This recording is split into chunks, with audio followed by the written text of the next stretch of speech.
খুব বেশি বিপদে আছেন, দেয়ালে পিঠ থেকে গেছে, পৃথিবীতে কোনো মানুষের কাছ থেকে সহায়তা পাওয়ার আশা ছেড়ে দিয়েছেন, অসুবিধা নাই। এই তিনটা আমলকে আপনি নিজের জন্য বাধ্যতামূলক করেন, ইনশাআল্লাহ তাআলা হেফাজত করবেন। জীবনে বহুবার আমি আমলটা করে দেখেছি, কঠিন কঠিন বিপদে আল্লাহ তাআলা কিভাবে উদ্ধার করেছেন আমি নিজে অবাক হয়ে গেছি, সারপ্রাইজড হয়ে গেছি। কোন বিপদে পড়লে দোয়া ইউনুস খতম করে দোয়া করা যাবে কিনা? ভাই, দোয়া ইউনুস এটা যে কোনো বিপদে পড়াটা হাদিস এবং কোরআন উভয়টি দ্বারা প্রমাণিত। কোরআনে কারীমে আল্লাহ রাব্বুল আলামিন বলেছেন যে ওয়া কাযালিকা নুনজিল মুমিনিন।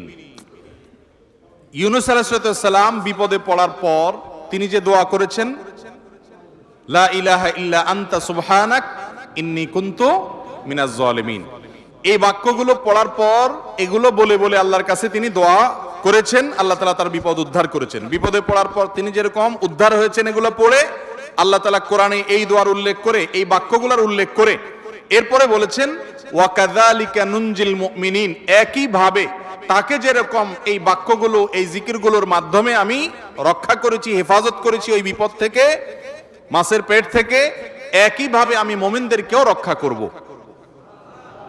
নবী করিম সাল্লাল্লাহু আলাইহি সাল্লাম বলেছেন যে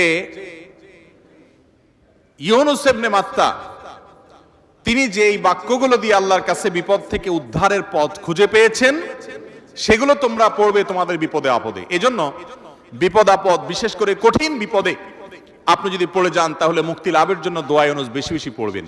এর পাশাপাশি আরো দুটি আমলের কথা বলতে পারে, যেটা আমার জীবনে বহুবার আমল করে দেখেছি, আমি হাতে হাতে পেয়েছি আলহামদুলিল্লাহ। এক নম্বর হলো দোয়া ইউনুস, আরেকটা হলো ইস্তেগফার। এটাও হাদিসে আসছে, নবী করিম সাল্লাল্লাহু আলাইহি সাল্লাম বলেছেন মান লাজিমাল ইস্তেগফার, যে ব্যক্তি ইস্তেগফারকে লাজিম বানায় নেয়। লাজিম বানায় নেয় মানে কি? মানে পড়তেই থাকে, থামে না। টয়লেটে গেছে তখন শুধু বন্ধ, খাচ্ছে তখন শুধু বন্ধ, ঘুমাচ্ছে তখন শুধু বন্ধ, আর সারাক্ষণ পড়তেই থাকে ইস্তেগফার। আস্তাগফিরুল্লাহ ওয়া আতুবু ইলাইহি, সাইয়্যিদুল ইস্তেগফার বা যে কোনো ইস্তেগফার, সবচেয়ে ছোট ইস্তেগফার আস্তাগফিরুল্লাহ আস্তাগফিরুল্লাহ, এটা যে পড়তেই থাকে, নবী করিম সাল্লাল্লাহু আলাইহি সাল্লাম বলেছেন তার যে কোনো বিপদ থেকে বের হওয়ার জন্য আল্লাহ তাআলা নিজে পথ দেখায় দেন। এমন ভাবে পথ দেখাবেন সে কল্পনাও করবে না। এবং জীবনে বহুবার আমি আমলটা করে দেখেছি, কঠিন কঠিন বিপদে আল্লাহ তাআলা কিভাবে উদ্ধার করেছেন আমি নিজে অবাক হয়ে গেছি, সারপ্রাইজড হয়ে গেছি। নাম্বার 3, দুরুদ। দুরুদের ক্ষেত্রেও হাদিসে একই কথা বলা আছে, যে ব্যক্তি দুরুদ বেশি বেশি পড়বে ওই ব্যক্তির সমস্ত পেরেশানি থেকে মুক্ত হওয়ার জন্য এই দুরুদ যথেষ্ট হয়ে যায়। তাহলে 3টা আমলের কথা বললাম, দোয়া ইউনুস, লা ইলাহা ইল্লা আনতা সুবহানাকা ইন্নী কুনতু মিনাজ জালিমিন, আরেকটা হলো ইস্তেগফার বেশি বেশি, আরেকটা হলো দুরুদ। খুব বেশি বিপদে আছেন, দেয়ালে পিঠ থেকে গেছে, পৃথিবীতে কোনো মানুষের কাছ থেকে সহায়তা পাওয়ার আশা ছেড়ে দিয়েছেন, অসুবিধা নাই। এই 3টা আমলকে আপনি নিজের জন্য বাধ্যতামূলক করেন, ইনশাআল্লাহ তাআলা হেফাজত করবেন। তবে দোয়া ইউনুসের আমলের উপকারিতা পাওয়ার জন্য সেটা বিশেষ কোনো সংখ্যক বার পড়তে হবে কিনা, এই ব্যাপারে কোনো হাদিস থেকে কোনো সংখ্যার, বিশেষ কোনো সংখ্যার কথা উল্লেখ নাই। যত বেশি সম্ভব পড়বেন। দুনিয়াবি কোনো বিষয় হাসিলের জন্য অভিজ্ঞতার আলোকে, রুকিয়া হিসাবে, ঝাড়ফুঁক হিসাবে, বা দুনিয়ার কোনো কাজে আল্লাহর কাছে প্রার্থনার অংশ হিসাবে তাজরিবা দ্বারা অনেক আমল, যেমন ঝাড়ফুঁকের মধ্যে যেরকম, রুকিয়ার মধ্যে যেরকম বিভিন্ন আমল, আয়াত, হাদিস সংখ্যা ঠিক করে আপনার ওলামায়ে কেরাম করে করে সেটা তাজরিবা পেয়েছেন, ওই আলোকে করা যায়, সেভাবে করা যেতে পারে। কিন্তু সওয়াবের আশা যদি হয় যে এত সংখ্যক বার পড়লে এটা হবে, তাহলে সেটা হাদিস দ্বারা প্রমাণিত না।